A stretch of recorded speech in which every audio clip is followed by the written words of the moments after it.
So hi hello guys, ಎಲ್ರಿಗೂ ನಮಸ್ಕಾರ. Welcome back my YouTube channel.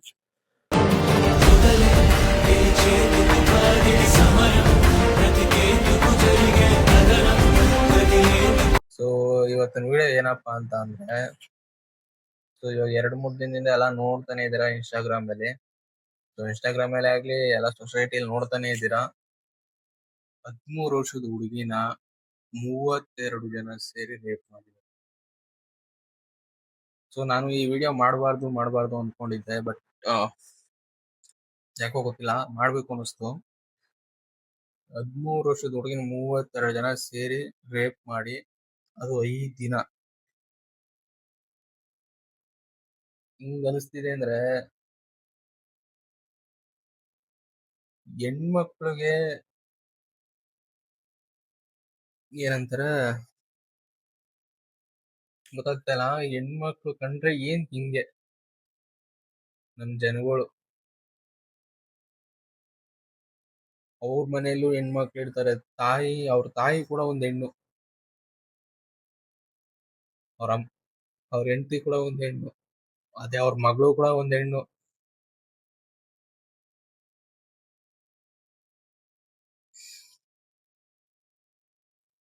So ಅದ್ರಲ್ಲಿ 32 ಜನದಲ್ಲಿ 14 ಜನ ಸಿಕ್ಕಿದ್ದಾರೆ. ಅವ್ರನ್ನ ಮೆರವಣಿಗೆ ಮಾಡಿ ಕರ್ಕೊಂಡು ಹೋಗ್ತಿದ್ದಾರೆ. ಅದು ಒಳ್ಳೇದೇ, ಓಕೆ, ನಾನೇನ್ ತಪ್ಪಂತಿಲ್ಲ. ಬಟ್ ಸೆಂಟ್ರು ರೋಡಲ್ಲಿ ಎಲ್ಲರೂ ನಿಲ್ಸಿ ಕತ್ತರಿಸಿ ಹಾಕ್ಬೇಕ ನನ್ ಮಕ್ಳನ್ನ. ಯಾಕೆ ಮಾತಾಡ್ತಾ ಇದ್ದೀನಿ ಅಂದ್ರೆ, ಇವಾಗ ಕರ್ಕೊಂಡೋಗಿ ಜೈಲ್ಗೆ ಹಾಕ್ತಾರೆ, ಶಿಕ್ಷೆ ಆಗುತ್ತೆ, ಎಲ್ಲ ಓಕೆ. ಆದ್ರ ಹೊರಗಡೆ ಬಂದ್ರೆ ಅದೇ ಮಾಡಲ್ಲ ಅಂತ ಏನು ಯಾರು ಭರವಸೆ ಕೊಡಲ್ಲ. ಅವ್ರಿಗೆ ಅಷ್ಟು ಜನ ಸೆಂಟ್ರು ರೋಡಲ್ಲಿ ನಿಲ್ಸಿ ಕತ್ತರಿಸಿ ಹಾಕ್ಬೇಕು. ಅದು ಯಾರು ಗೊತ್ತಾ? ಹೆಣ್ಮಕ್ಳು ಕತ್ತರಿಸಿ ಹಾಕ್ಬೇಕು. 13 ವರ್ಷದ 13 ವರ್ಷದ ಹುಡುಗಿ, ಹೆಂಗ್ ಅನ್ಸಲ್ಲ? ಅವಾಗ ಎಷ್ಟು ನೋವಾಗಿರಲ್ಲ. ಸೊ ನನಗೆ ಹೇಳ್ತಿದ್ರೆ ಕಣ್ಣ ನೀರು ಬರ್ತಿದೆ. 13 ವರ್ಷದ ಹುಡುಗಿ, ಅದಾಗ ಘಟನೆ ಆಗಿ 1 ದಿನ ಆಗಿಲ್ಲ ಕೂಡ 12 ವರ್ಷದ ಹುಡುಗಿನ ಮತ್ತೆ ರೇಪ್ ಮಾಡಿದ್ದಾರೆ. ಅದು ಕರ್ಕೊಂಡೋಗಿ ಕೆರೆಯಲ್ಲಿ ಹಾಕಿದ್ದಾರೆ. ಸೊ ಈ ವಿಡಿಯೋ ಮಾಡ್ಬೋದು ಅನಿಸ್ತು, ಯಾಕೋ ಗೊತ್ತಿಲ್ಲ, ತುಂಬಾ ನೋವಾಗ್ತಾ ಇದೆ. ಸೊ ಏನ್ ಕಾಣಿಸ್ತು ಆ ಚಿಕ್ಕ ಹುಡುಗಿರಲ್ಲಿ ಮೈಯಲ್ಲಿ? ಅವ್ರಿಗೆ 12 ವರ್ಷ, 13 ವರ್ಷ, ಇನ್ನೂ ಒಂದ್ ನೋಡ್ದೆ 5 ವರ್ಷ.